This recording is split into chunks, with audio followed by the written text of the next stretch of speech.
पुरुष यानी ब्रह्म ने प्रतिज्ञा की है कि मैं कभी भी अपने वास्तविक रूप में किसी को भी दर्शन नहीं दूंगा। प्रमाण गीता अध्याय 11 श्लोक 47-48 में जिसने कहा है कि हे अर्जुन, यह मेरा विराट रूप आपने देखा, यह मेरा रूप आपके अतिरिक्त पहले किसी ने नहीं देखा, मैंने तुझ पर अनुग्रह करके दिखाया है। गीता अध्याय 11 श्लोक 48 में कहा है कि यह मेरा स्वरूप न तो वेदों में वर्णित विधि से, न जप से, न तप से, न यज्ञ आदि से देखा जा सकता। इससे सिद्ध हुआ कि अक्षर पुरुष यानी गीता ज्ञानदाता को किसी भी ऋषि, महर्षि व साधक ने नहीं देखा, जिस कारण से इसे निराकार मान बैठे।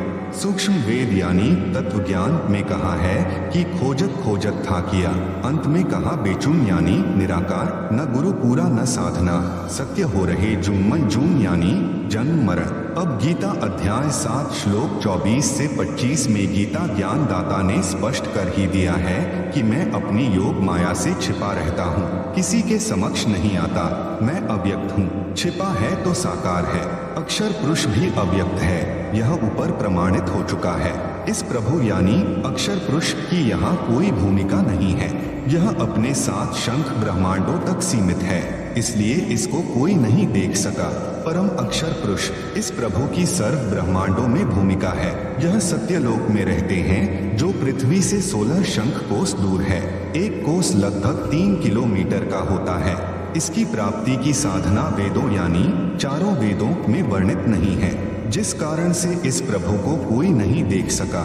जब यह प्रभु यानी परम अक्षर ब्रह्म पृथ्वी पर सहशरीर प्रकट होता है तो कोई इन्हें पहचान नहीं पाता। परमात्मा कहते भी हैं कि हम ही अलग अल्लाह हैं, कुतुब गोस और पीर, गरीब दास खालिक धनी, हमरा नाम कबीर।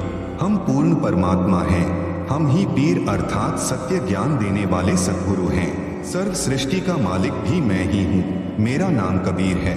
परंतु सर्व साधकों, ऋषियों, महर्षियों ने यही ज्ञान दृढ़ कर रखा होता है कि परमात्मा तो निराकार है, वह देखा नहीं जा सकता।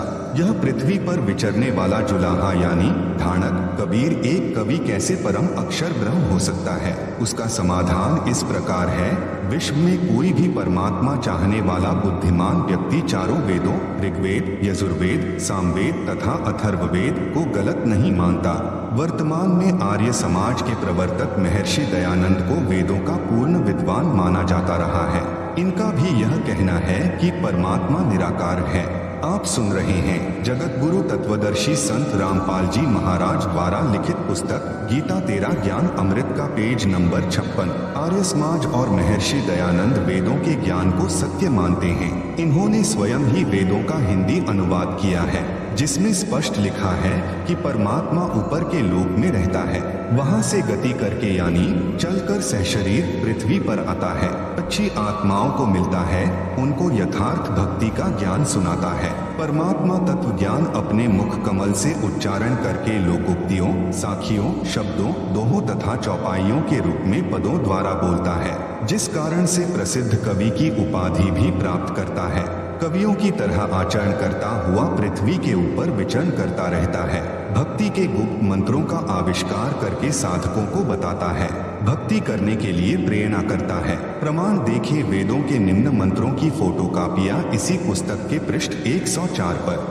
ऋग्वेद मंडल 9 सूक्त 86 मंत्र 26 से 27, ऋग्वेद मंडल 9 सूक्त 82 मंत्र 1 से 2, ऋग्वेद मंडल 9 सूक्त 96 मंत्र 16 से 20, ऋग्वेद मंडल 9 सूक्त 94 मंत्र 1, ऋग्वेद मंडल 9 सूक्त 95 मंत्र 2, ऋग्वेद मंडल 9 सूक्त 54 मंत्र 3, ऋग्वेद मंडल 9 सूक्त 20 मंत्र 1 और भी अनेकों वेद मंत्रों में उपरोक्त प्रमाण है कि परमात्मा मनुष्य जैसा निराकार है। श्रीमद् भगवत गीता अध्याय 4 श्लोक 32 तथा 34 में भी प्रमाण है। गीता ज्ञान दाता ने बताया कि हे अर्जुन, परम अक्षर ब्रह्म अपने मुख कमल से तत्व ज्ञान बोलकर बताता है। उस सच्चिदानंद घन ब्रह्म की वाणी में यज्ञों अर्थात धार्मिक अनुष्ठानों की जानकारी विस्तार से कही गई है। उसको जानकर सर्व पापों से मुक्त हो जाएगा। फिर गीता अध्याय 4 श्लोक 34 में कहा है कि उस ज्ञान को तू तत्वदर्शी संतों के पास जाकर समझ। उनको दंडवत प्रणाम करके विनय पूर्वक प्रश्न करने से वे तत्वदर्शी संत तुझे तत्व ज्ञान का उपदेश करेंगे। यह प्रमाण आपको बताएं और विशेष बात यह है कि गीता चारों वेदों का सारांश है। इसमें सांकेतिक ज्ञान अधिक है। यह भी स्पष्ट हुआ कि तत्व ज्ञान गीता ज्ञान से भी भिन्न है। वह केवल तत्वदर्शी संत ही जानते हैं, जिनको परम अक्षर ब्रह्म स्वयं आकर धरती पर मिलते हैं। प्रश्न 28, किन किन पुण्यात्मा महात्माओं को परमात्मा मिले हैं? उत्तर, परमात्मा चारों युगों में प्रकट होकर ज्ञान सुनाते हैं। नंबर 1, सतयुग में सत्य सुकृत नाम से। नंबर 2, त्रेता युग में मुनीन्द्र नाम से। नंबर 3, द्वापर युग में करुणामय नाम से। नंबर 4, कलयुग में कबीर नाम से परमेश्वर प्रकट हुए हैं। सूक्ष्म वेद ने कहा है, सतयुग में सत्सुकृत कह तेरा, त्रेता नाम मुनिंद्र मेरा, द्वापर में करुणामय कहाया, कलयुग नाम कबीर धराया। आप सुन रहे हैं जगत गुरु तत्वदर्शी संत रामपाल जी महाराज द्वारा लिखित पुस्तक गीता तेरा ज्ञान अमृत का पेज नंबर 57। किस किस को मिला परमात्मा?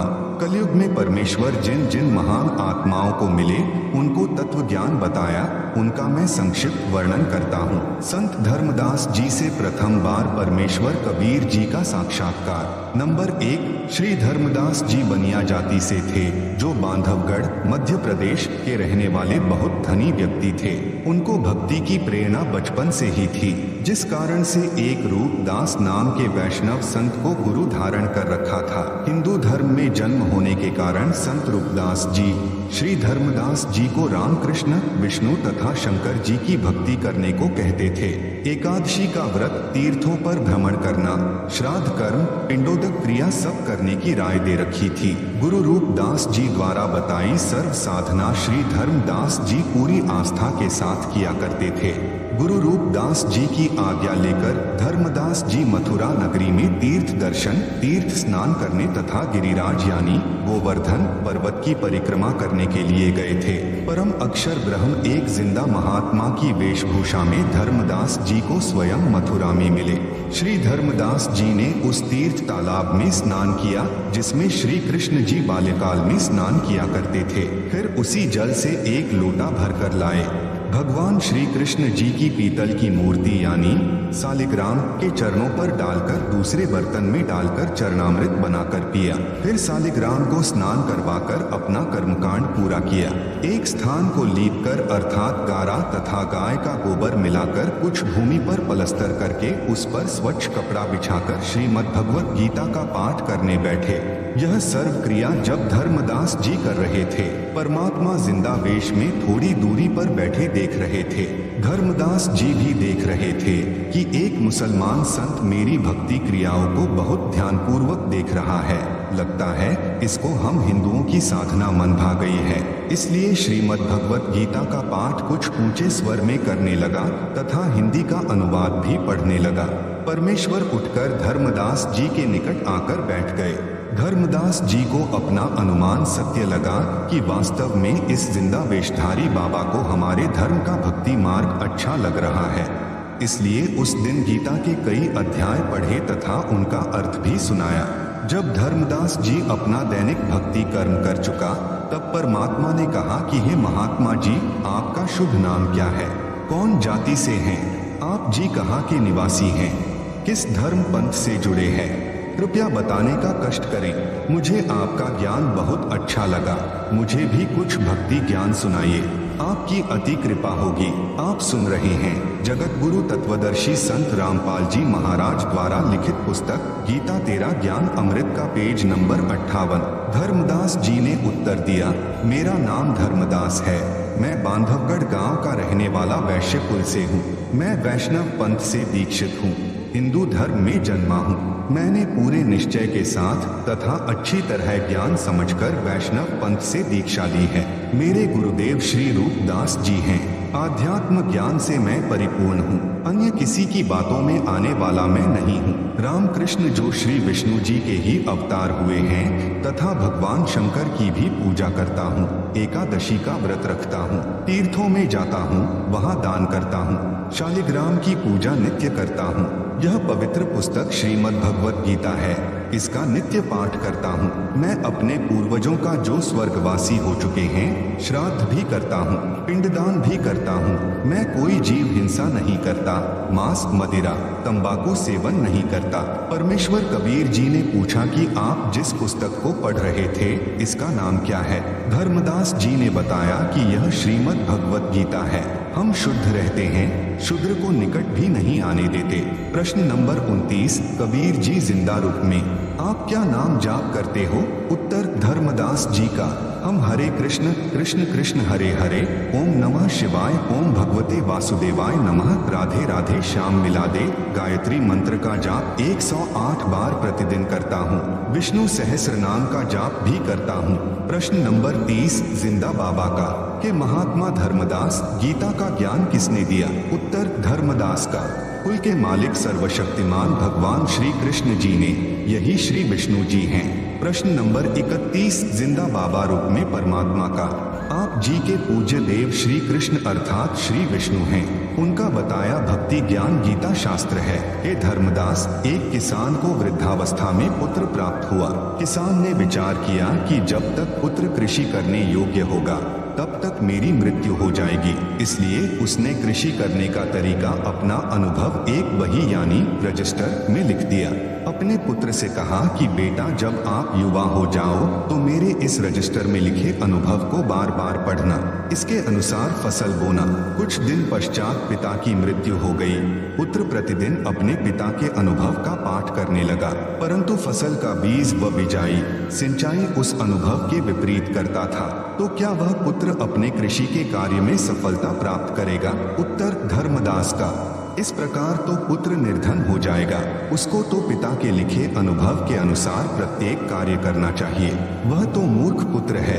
आप सुन रहे हैं जगत गुरु तत्वदर्शी संत रामपाल जी महाराज द्वारा लिखित पुस्तक गीता तेरा ज्ञान अमृत का पेज नंबर 59। प्रश्न नंबर 32, बाबा जिंदा रूप में भगवान जी का हे धर्मदास जी, गीता शास्त्र आपके परमपिता भगवान कृष्ण उर्फ विष्णु जी का अनुभव तथा आपको आदेश है कि इस गीता शास्त्र में लिखे मेरे अनुभव को पढ़कर इसके अनुसार भक्ति करोगे तो मोक्ष प्राप्त करोगे। क्या आप जी गीता में लिखे श्री कृष्ण जी के आदेशानुसार भक्ति कर रहे हो? क्या गीता में वे